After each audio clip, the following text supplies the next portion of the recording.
Hello दोस्तों, welcome है आपका मेरे चैनल दी अनटोल्ड अम्बेडकर में। दोस्तों, डॉक्टर अम्बेडकर ने दुनिया के सभी महान विचारकों के बारे में कभी ना कभी लिखा है या अपने भाषणों में उनका संदर्भ दिया है। डॉक्टर अम्बेडकर अगर किसी के बारे में कुछ कहते या लिखते थे तो बहुत ही सोच समझकर और अपने अभ्यास और अनुभव के आधार पर कहते या बोलते थे। आज हम जानेंगे कि डॉक्टर अम्बेडकर जी के बुद्धा, गुरु नानक देव जी और मोहम्मद पैगंबर साहब के कार्यों के बारे में उनके क्या विचार थे। दोस्तों, डॉक्टर अम्बेडकर जी ने एक किताब लिखी थी जिसका नाम एनिलेशन ऑफ कास्ट था। ये किताब पहले एक भाषण था जिसे वो नहीं दे पाए और उसके बाद उन्होंने इस भाषण को किताब के रूप में पब्लिश किया था। उस किताब में डॉक्टर अम्बेडकर ने भारत के सामाजिक और राजनीतिक समस्याओं का बहुत ही बारीकी से विश्लेषण किया है। आज हम उस किताब के एक महत्वपूर्ण संदर्भ के बारे में यहाँ बात करेंगे। डॉक्टर अम्बेडकर का मानना था कि हर राजनीतिक क्रांति के पीछे सामाजिक क्रांति होती है। जब तक समाज में सामाजिक क्रांति नहीं होती तब तक वो कौम राजनीतिक क्रांति करने में असफल होती है। अवकाश में डॉक्टर अम्बेडकर ने ऐसे ही कुछ उदाहरण दिए हैं जिसमें उन्होंने ये बताया है कि किस तरह सामाजिक क्रांति के बाद ही राजनीतिक क्रांति हासिल होती है। उदाहरण देते हुए उन्होंने कहा है कि बुद्ध ने जो सामाजिक आंदोलन चलाया था उसके बाद ही चंद्रगुप्त मौर्य राजनीतिक क्रांति कर पाए। जब बुद्ध अपना आंदोलन चला रहे उस वक्त वर्ण धर्म का भारत के समाज पर बहुत ही ज़्यादा प्रभाव था।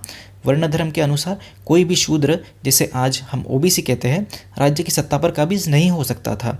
पर बुद्ध के विचारों से समाज में परिवर्तन हुआ और चंद्रगुप्त मौर्य जो वर्ण धर्म के अनुसार शूद्र थे वो राजा बने थे। दूसरा उदाहरण उन्होंने छत्रपति शिवाजी महाराज का देते हुए लिखा है कि शिवाजी महाराज की राजनीतिक क्रांति के पहले महाराष्ट्र में संतों ने सामाजिक आंदोलन चलाया था। उस सामाजिक आंदोलन के ही आधार पर शिवाजी महाराज ने अपना शासन निर्माण किया था। महाराष्ट्र ये संतों की भूमि है। शिवाजी महाराज की राज्य सत्ता हासिल करने से पहले तुकाराम महाराज ने सामाजिक आंदोलन चलाया जिसकी मदद से शिवाजी महाराज ने महाराष्ट्र में अपनी सत्ता स्थापन की और शिवाजी महाराज के विचारों में संतों के विचारों का प्रभाव दिखता है। एक खास बात यह भी है कि वर्ण धर्म के आधार पर शिवाजी महाराज को तब के ब्राह्मणों ने शूद्र बताते हुए उनका राज्याभिषेक नकारा था। अगला उदाहरण सिखों का देते हुए डॉक्टर अम्बेडकर लिखते हैं कि गुरु नानक देव जी ने जो सामाजिक क्रांति की लड़ाई लड़ी थी उसके आधार पर सिखों ने अपनी राजनीतिक क्रांति की।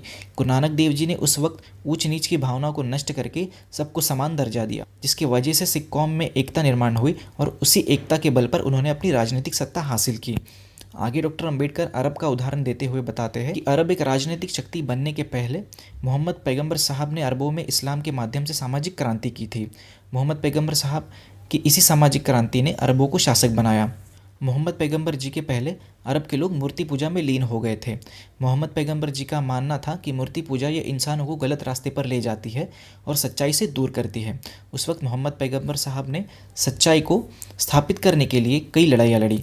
इस्लाम को एक आंदोलन की तरह उन्होंने सारे अरब में फैला दिया जिसकी वजह से अरबों ने राजनीतिक सत्ता हासिल की। दोस्तों, सामाजिक क्रांति का मतलब अगर हम आसान शब्दों में समझने की कोशिश करें तो समाज के विचारों और मान्यताओं जो समाज और देश के विकास में रुकावट पैदा करती है उसे बदलकर एक नए विचार धारणा को समाज में प्रस्थापित करना जिससे समाज में भाईचारा और समानता निर्माण हो सके और जिसका फ़ायदा देश और समाज के विकास में हो सके। दोस्तों, आज की वीडियो में बस इतना ही था। वीडियो अगर आपको अच्छी लगी हो तो इसे लाइक ज़रूर कीजिएगा, चैनल को सब्सक्राइब ज़रूर कीजिएगा और बेल आइकन ज़रूर दबाइएगा। अगर कोई कमेंट या सुझाव है तो आप कमेंट बॉक्स में लिख सकते हैं। वीडियो को ज़्यादा से ज़्यादा दोस्तों तक शेयर कीजिए।